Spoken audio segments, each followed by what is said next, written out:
ကဘာကြီးကနေလှမ်းကြည့်ရင်စကြောလာကြီးဟာအရန်ကျေပြောတဲ့ပြင်ဘာမှရှိမနေသလိုဗလာနဲ့ထီကြီးပါပဲကျွန်တော်တို့လူသားတွေလေ့လာထားပြီးသလောက်တက်ရှိတွေဆိုတာလဲမရှိသလောက်ပါပဲကျွန်တော်တို့နေထိုင်နေတဲ့ကဘာကြီးကတော့ချွင်းချက်ပါပဲဘာဖြစ်လို့လဲဘာကြောင့်ကျွန်တော်တို့နေထိုင်နေတဲ့ကဘာဂျိုကြီးကမတူကွဲပြားနေရတာလဲဒီဖြေတွေဟာကဘာကြီးရဲ့အတိတ်ပုံရိပ်တွေကြားမှာပုံကွယ်နေပါတယ်ဒီဖြေကိုရှာဖွေဖို့ကျွန်တော်တို့ဟာအချိန်ကိုနောက်ပြန်သွားဖို့လိုပါတယ်ပထမဆုံးလူသားတွေကိုမြင်ရမယ်ကမ္ဘာတိုက်ကြီးတွေရွေးရှားပွတ်တိုက်မှုတွေကိုမြင်ရမယ်ကြမ်းတမ်းရက်စက်တဲ့ဒိုင်နိုဆောတွေတွေ့ရမယ်သမုဒ္ဒရာတွေထဲဆင်းကြည့်ရင်လက်ရှိခေတ်မှာမတွေ့နိုင်တော့တဲ့ထူးဆန်းတဲ့သက်ရှိတွေမြင်ရမယ်ရေခဲခေတ်ရဲ့အယိုးစိမ်အောင်အေးတဲ့အေးဓာတ်ကိုခံစားကြရမယ်ဒါပြင်ဥက္ကာခဲတွေကျွေကျလာနေတဲ့ကမ္ဘာမြေပြင်ကြီးကိုတွေ့ကြရမယ်တပြေးပြေးအချိန်ကိုနောက်ဆုတ်သွားတဲ့အခါကျွန်တော်တို့ကဘာကြီးမွေးဖွားလာခဲ့တဲ့ပထမအစကိုမြဝါထင်ထင်မြင်ရပါတော့မယ်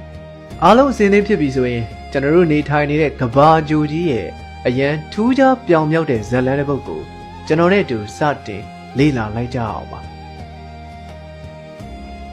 ကျွန်တော်တို့အချိန်တစ်ခုကိုရောက်သွားပါပြီလွန်ခဲ့တဲ့နှစ်ပေါင်း9ဘီလီယံလောက်မှာဖြစ်ပါတယ်မဟုတ်သေးပါဘူးကျွန်တော်တို့နေနေတဲ့လှပတဲ့အပြာရောင်ဂျိုကြီး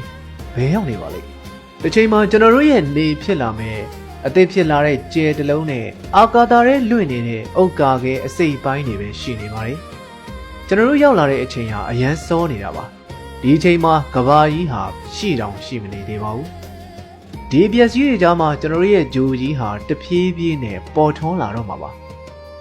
အချိန်ကိုရှေ့ဘက်နဲ့အမြန်ကျော်လိုက်မယ်ဆိုရင် gravity ကပြန်ကျဲနေတဲ့အမှုန်တွေကိုကြောက်တုံးခတ်သေးသေးတွေအဖြစ်ဆွဲကပ်နေတာကိုမြင်ရမှာပါ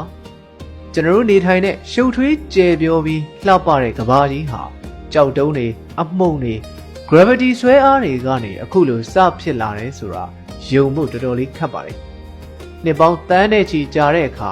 ဒီကြောက်တုံးတွေဟာဂျိုကြီးတစ်ခုအဖြစ်ကိုရောက်လာပါတယ်ဒါဟာကဘာဂျိုကြီးပါပဲအချိန်ကတော့လွန်ခဲ့တဲ့နှစ်ပေါင်း 4.45 ဘီလီယံလောက်ကဖြစ်ပါတယ်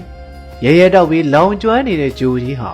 ပပဲပေါ်မှာမီးထဲကထုတ်ထားတဲ့တန်ဘူးလုံးကြီးတစ်လုံးလိုပါပဲလူတွေနေဖို့ဖြစ်နိုင်မှုနေနေသားသားငရဲဘုံကြီးတစ်ခုနဲ့တောင်တူပါသေးတယ်အပေါ်ယံပူချိန်ဟာ1200ဒီဂရီဆဲစီယပ်ထိပူနေပြီးရှူစရာလေမရှိသလိုကာဗွန်ဒိုင်အောက်ဆိုဒ်နဲ့နိုက်ထရိုဂျင်ဓာတ်ငွေ့တွေပဲရှိနေပါတယ်အရန်ပူပြီးအရန်ကိုအစိတ်သင့်စေတာကြောင့်အနားကိုကတ်လိုက်မယ်ဆိုရင်လူသားတွေအနေနဲ့ချက်ချင်းကိုလောင်ကျွမ်းပြာကျသွားမှာပါအသစ်ဖြစ်တည်လာတဲ့ဂျိုကြီးတစ်လုံးဟာစူပွက်နေတဲ့ကြောက်တွေအရေးပျော်နေတဲ့အလုံးကြီးတစ်လုံးလိုပါပဲ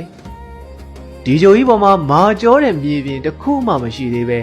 ဂျိုကြီးတစ်ခုလုံးဟာအစုံမရှိတဲ့ချော်ရည်သမုဒ္ဒရာကြီးဖြစ်ပါတယ်ဒီချိန်မှာတော့ကဘာဂျိုကြီးဟာစူပွက်လှုပ်ရှားနေပြီးနေရာတကာမှာပေါက်ကွဲမှုတွေဖြစ်နေသေးဖြစ်ပါတယ်အမောင်ရိပ်တစ်ခုကြလို့လှမ်းကြည့်လိုက်တဲ့အခါ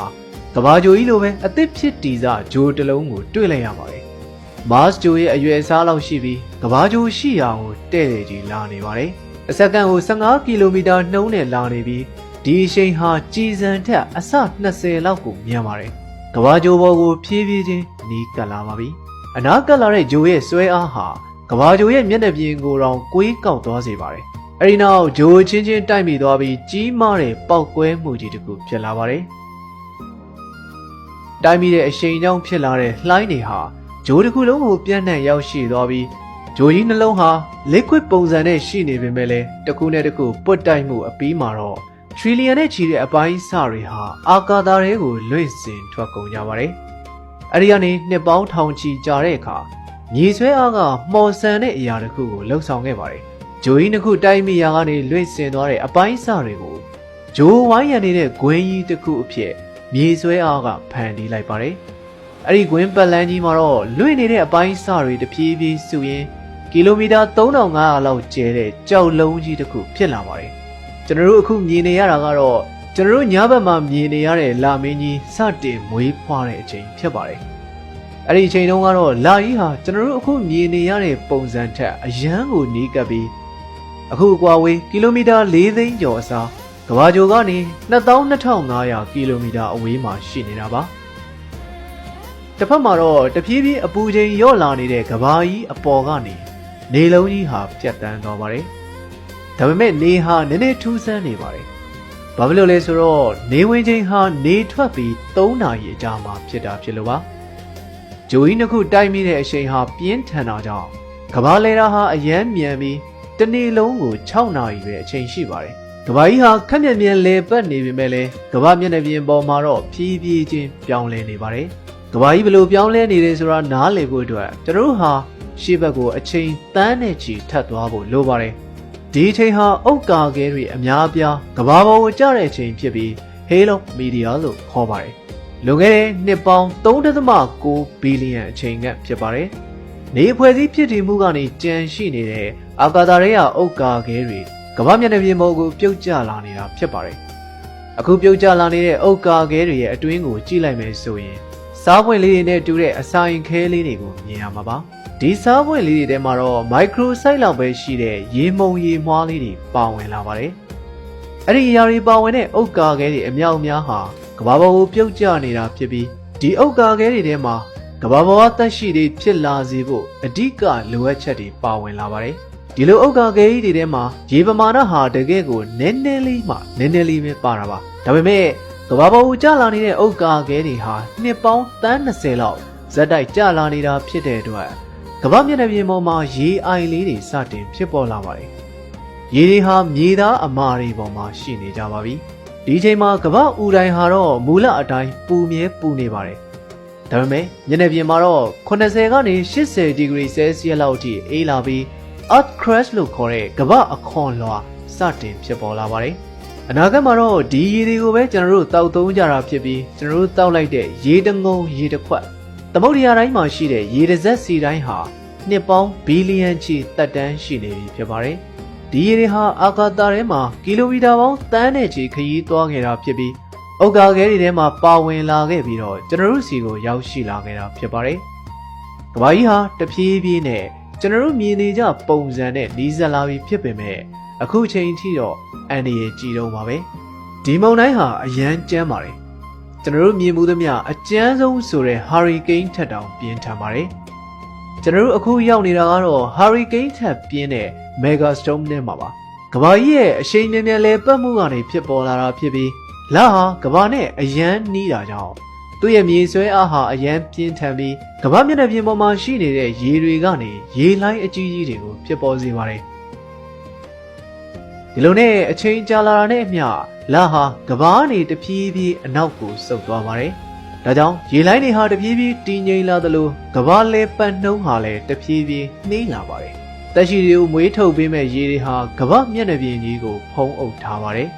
ဒါပေမဲ့ကမ္ဘာမျက်နှာပြင်ပေါ်မှာရေတွေကြီးပဲရှိနေတာတော့မဟုတ်ပါဘူးရေထဲမှာကျွန်းသေးသေးလေးတွေရှိနေတာကိုမြင်ရမှာဖြစ်ပါတယ်ရုတ်တရက်ကြီးရင်တော့ဒီကျွန်းတွေဟာဘယ်ကပေါ်လာမှန်းမသိပေါ်လာတယ်လို့ထင်ရနိုင်ပါတယ် Molten Rock လို့ခေါ်တဲ့အပူချိန်အရမ်းမြင့်လို့အရေးလိုဖြစ်နေတဲ့ကြောက်တုံးဟာကမ္ဘာအပေါ်ယံခုံကိုဖောက်ထွက်ပေါက်သွဲလာပြီးသမုဒ္ဒရာကျမ်းပြင်ကနေအပေါ်ကိုမြင့်တက်လာပါတယ်အချိန်ကြာလာတဲ့အခါချော်ရည်တွေဟာအေးလာပြီးမီးတောင်ကျွန်းတစ်ခုအဖြစ်ကိုရောက်သွားပါတယ်ကျွန်းတွေဟာဒီလိုစတင်ဖြစ်ပေါ်လာတာပါအနာဂတ်မှာတော့ဒီလိုဖြစ်ပေါ်လာတဲ့ကျွန်းတွေဟာအချင်းချင်းချိတ်ဆက်မိသွားပြီးကမ္ဘာပထမဆုံးတိုက်ကြီးတွေအဖြစ်ကိုရောက်ရှိလာမှာဖြစ်ပါတယ်ကျွန်တော်ရဲ့ကမ္ဘာဂျိုကြီးဟာမီးနဲ့စတင်ခဲ့ပြီးထိခိုက်ပေါက်ကွဲမှုတွေနဲ့ပုံပေါ်လာခဲ့တာဖြစ်ပါတယ်နောက်တော့ငရဲပြည်ကြီးလိုမီးတွေပဲရှိနေတဲ့နေရာကိုရေတွေရောက်ရှိလာခဲ့ပြီးကုန်းမြေတွေပေါ်ထွန်းလာကမ္ဘာဂျိုကြီးဟာဘာကြောင့်ထူးခြားစမ်းကြယ်နေရသလဲဘာကြောင့်တက်ရှိတွေဖြစ်ထွန်းလာသလဲဆိုတော့ပထမဆုံးသဲလွန်စားလေးတစ်ခုကိုရရှိလာပြီဖြစ်ပါတယ်ဒီ series မှာကမ္ဘာကြီးစတင်ဖြစ်ပေါ်လာတဲ့အချိန်ကနေကမ္ဘာပေါ်မှာသက်ရှိတွေဖြစ်တည်လာတဲ့အထိဖြစ်ပျက်ပုံအစဉ်အဆက်ကိုကျွန်တော် series နဲ့ပြောသွားပြီးမှဖြစ်ပါတယ်နောက်ပိုင်းတွေကိုလည်းဆက်လက်ကြည့်ရှုအားပေးဖို့ဖိတ်ခေါ်ချင်ပါတယ်ဒီအပိုင်းလေးဟာကိုယ့်အတွက်ဗဟုသုတတစ်ခုခုရခဲ့တယ်ဆိုရင်လည်းဒီဗီဒီယိုလေးကို like and share လေးလုပ်သွားပေးဖို့တောင်းဆိုချင်ပါတယ်အားလုံးပဲအဆုံးထိကြည့်ရှုပေးတာကျေးဇူးတင်ပါတယ်